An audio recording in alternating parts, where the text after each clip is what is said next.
मोदी सरकार ने कंपनियों पर ईडी सीबीआई से छापा परवाकर भाजपा के लिए चंदा वसूला।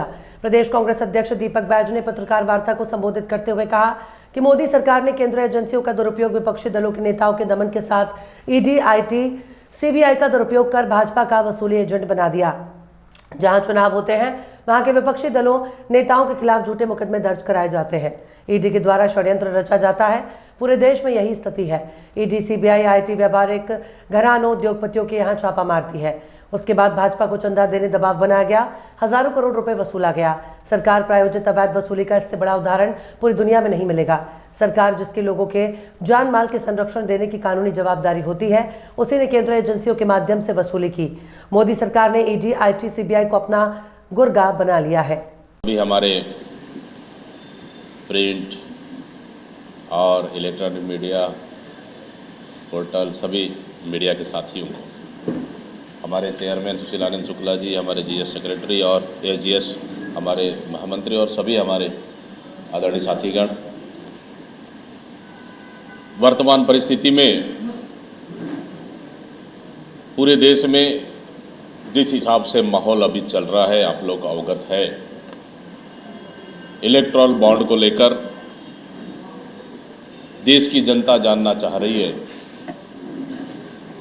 और देश की हर एक नागरिक जानना चाह रहे हैं। इसके लिए मैं बहुत बहुत धन्यवाद देता हूँ माननीय न्यायालय सुप्रीम कोर्ट को, जिन्होंने कम से कम जो इलेक्टोरल बॉन्ड को असंवैधानिक करार दिया और उसकी जानकारियों को सार्वजनिक करने का एसबीआई को उन्होंने निर्देशित किया। इसके लिए धन्यवाद। केंद्र सरकार नहीं चाहती थी कि एसबीआई पूरी जानकारी सामने लाए। कहीं न कहीं केंद्र सरकार की बहुत बड़ी मिलीभगत है, दाल में काला है, इसलिए वो चाहती थी कि इसको छुपाया जाए। लेकिन माननीय न्यायालय ने देश की जनता के सामने सार्वजनिक कर भारतीय जनता पार्टी और केंद्र सरकार की पूरा पोल खोल के उन्होंने रख दी है। आदरणीय साथियों, चुनावी चंदा घोटाला, कंपनियों ने इलेक्टोरल बॉन्ड के माध्यम से चंदा दिया है। इनकम टैक्स विभाग ने दिसंबर 2023 में शिरडी साई इलेक्ट्रॉनिक्स पर छापा मारा और जनवरी 2024 में उन्होंने इलेक्टोरल बॉन्ड के माध्यम से 40 करोड़ रुपए का दान दिया है। फ्यूचर गेमिंग एंड होटल्स ने 1200 करोड़ रुपए से अधिक का दान दिया है, जो इसे अब तक के आंकड़ों में सबसे बड़ा दान देने वाला बनाता है। आप क्रोनोलॉजी समझिए। 2 अप्रैल 2022 ईडी ने फ्यूचर गेमिंग पर छापा मारा और 5 दिन बाद उन्होंने इलेक्टोरल बॉन्ड में 100 करोड़ रुपए का दान दिया। अक्टूबर 2023 आईटी विभाग ने फ्यूचर पर छापा मारा और उसी महीने उन्होंने इलेक्टोरल बॉन्ड में 65 करोड़ रुपए का दान दिया। इलेक्टोरल बॉन्ड के माध्यम से मोदी सरकार ने रिश्वत लेने का नया तरीका खोजा है।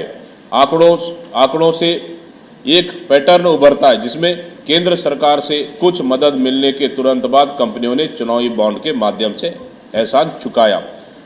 वेदांता को 3 मार्च 2021 को राधिकापुर पश्चिम प्रोजेक्ट कोयला खदान मिला और फिर अप्रैल 2021 में उन्होंने चुनावी बॉन्ड में 25 करोड़ रुपए का दान दिया।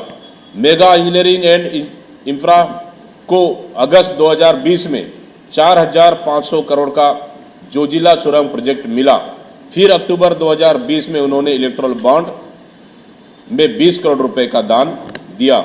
मेगा को दिसंबर 2022 में बीकेसी बुलेट ट्रेन स्टेशन का कॉन्ट्रैक्ट मिला और उन्होंने उसी महीने 56 करोड़ रुपए का दान दिया।